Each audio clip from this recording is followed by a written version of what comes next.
Now after 2 years had gone by, Pharaoh had a dream, and in his dream he was by the side of the Nile, and out of the Nile came 7 cows, good-looking and fat, and their food was the river grass. And after them 7 other cows came out of the Nile, poor-looking and thin, and they were by the side of the other cows. And the 7 thin cows made a meal of the 7 fat cows. Then Pharaoh came out of his sleep. But he went to sleep again and had a second dream, in which he saw 7 heads of grain, full and good, all on one stem. And after them came up 7 other heads, thin and wasted by the east wind. And the 7 thin heads made a meal of the good heads. And when Pharaoh was awake he saw it was a dream.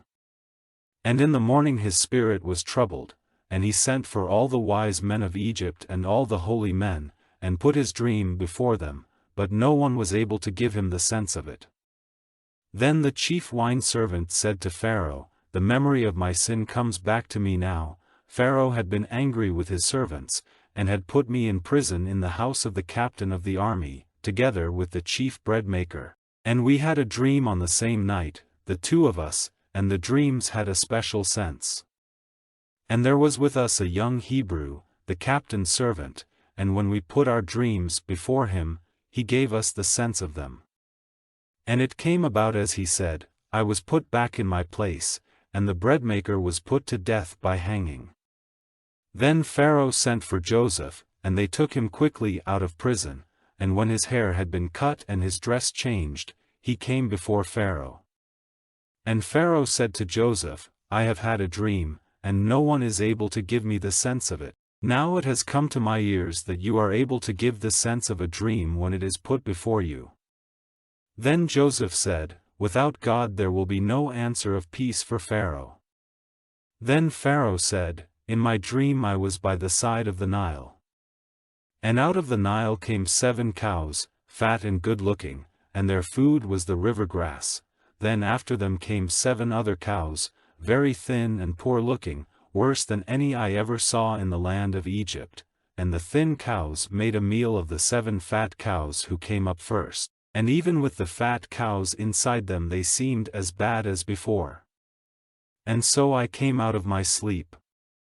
And again in a dream I saw 7 heads of grain, full and good, coming up on one stem. And then I saw 7 other heads, dry, thin, and wasted by the east wind, coming up after them. And the 7 thin heads made a meal of the 7 good heads, and I put this dream before the wise men, but not one of them was able to give me the sense of it. Then Joseph said, These 2 dreams have the same sense. God has made clear to Pharaoh what he is about to do. The 7 fat cows are 7 years, and the 7 good heads of grain are 7 years, the 2 have the same sense.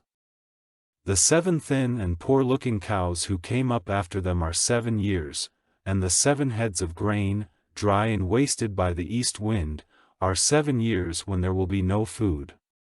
As I said to Pharaoh before, God has made clear to him what he is about to do. 7 years are coming in which there will be great wealth of grain in Egypt, and after that will come 7 years when there will not be enough food, and the memory of the good years will go from men's minds, and the land will be made waste by the bad years, and men will have no memory of the good time because of the need which will come after, for it will be very bitter. And this dream came to Pharaoh twice, because this thing is certain, and God will quickly make it come about. And now let Pharaoh make search for a man of wisdom and good sense, and put him in authority over the land of Egypt. Let Pharaoh do this. And let him put overseers over the land of Egypt to put in store a 5th part of the produce of the land in the good years. And let them get together all the food in those good years and make a store of grain under Pharaoh's control for the use of the towns, and let them keep it. And let that food be kept in store for the land till the 7 bad years which are to come in Egypt, so that the land may not come to destruction through need of food.